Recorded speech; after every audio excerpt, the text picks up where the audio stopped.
Hi friend, I'm Professor Rushali Sadhu. Today we discuss on comparison of valence bond theory, crystal field theory and molecular orbital theory.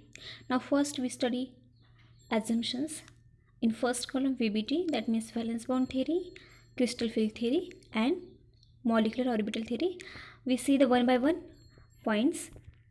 Now, first points in valence bond theory, the central metal atom makes available number of orbital equal to its coordination number.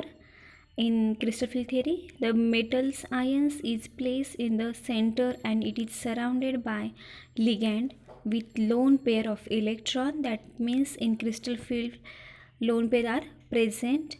In molecular orbital, the central metal ion gives 9 orbitals, out of which 6 form sigma bond and the remaining 3 form pi bond. In second point in valence bond theory, a ligand contain at least one sigma orbitals with lone pair of electrons. The ligand in CFT, the ligands are point charge and they set up an electrostatic field around the metal ion.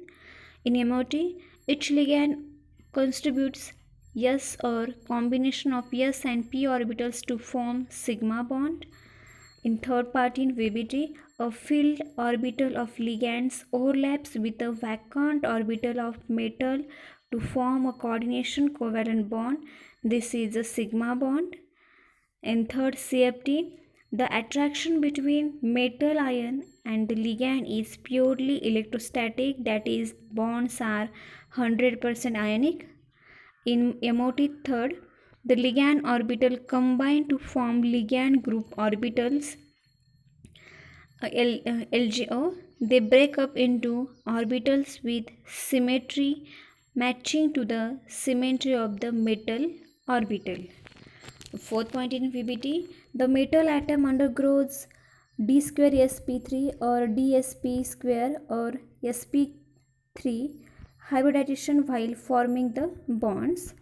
In CFT, the crystal field remove the degeneracy of the metal d orbitals, and in MOT, if the ligands have pi orbital of a proper symmetry, they form pi molecular orbitals with metal orbitals of proper symmetry. These are the assumption of this VBT, CFT and MOT. Now next see the merits of this VBT, CFT and MOT. First merits, it is the simplest model to explain the nature of bonding in a complex. In crystal field, it explains satisfactorily the structure of complex having regular as well as distorted geometry. And MOT, it is considered purely ionic, purely covalent, partially ionic and partially covalent bonding between metal and the ligand. Now second point in, it is predicted the coordination number of the central metal ion and geometry of the complex correctly. In CFT, it is suggests the splitting of d orbitals and hence can explain electrostatic spectra of the complexes.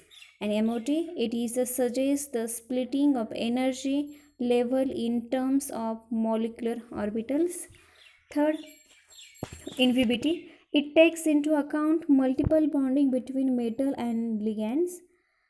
In CFT, it can explain the details, the magnetic properties of the complex, and MOT, it is a considered sigma as well as pi bonding and hence variety of causes bonding. Now fourth, it can explain qualitatively magnetic properties of the complex.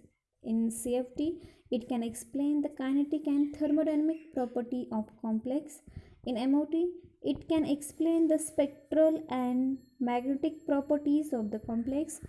Fifth, it gives pictorial representation of the bond, atom and molecules in complex.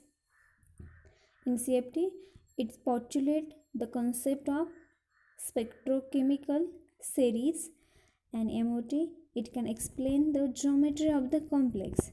Now in crystal field, it can explain stability of the complex, and MOT, it can explain the charge transfer spectra. These are the merits of VBT, CFT and MOT. Now demerits of these three theories. In VBT first, it consider only covalent bonding between metal and ligands. In CFT, it consider only electrostatic bonding between metal and the ligands. And in MOT, it is a very wide and general concept. It application to complex which contain many atoms become difficult.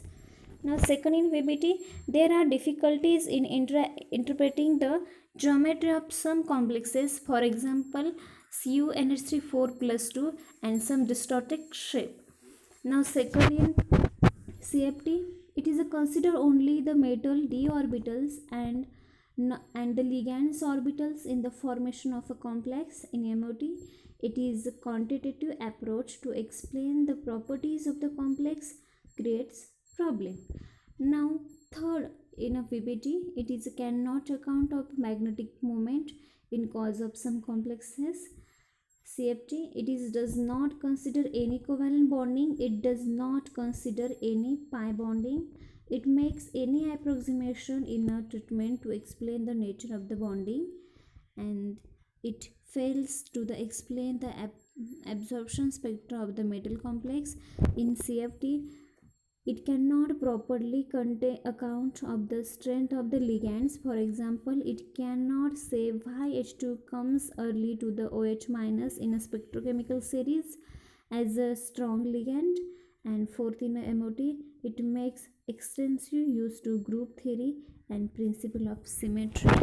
Now, next, in VBT, it cannot account for the relative stability and reactivity of complex. In CFT, it can't explain the necrolytic effect. In VBT, it does not take into account splitting of the energy level in a complex. In CFT, it does not consider the possibility of any double bonding between metal and ligand. And in VBT, seventh number, the general, it is only a qualitative approach to explain the bonding in complex. In CFT, it can't explain the charge transfer spectra in complex. These are the demerits of VBT, CFT and MOT. Most of we consider the molecular orbital theory is more time accepted than VBT and crystal field theory. That means molecular orbital theory is very useful than VBT and crystal field theory. It is explain all terms involves in a bonding and anti-bonding and non-bonding. It is very effective in octahedral complexes and tetrahedral complexes as compared to VBT and CFT. Thank you for watching this video. Thank you.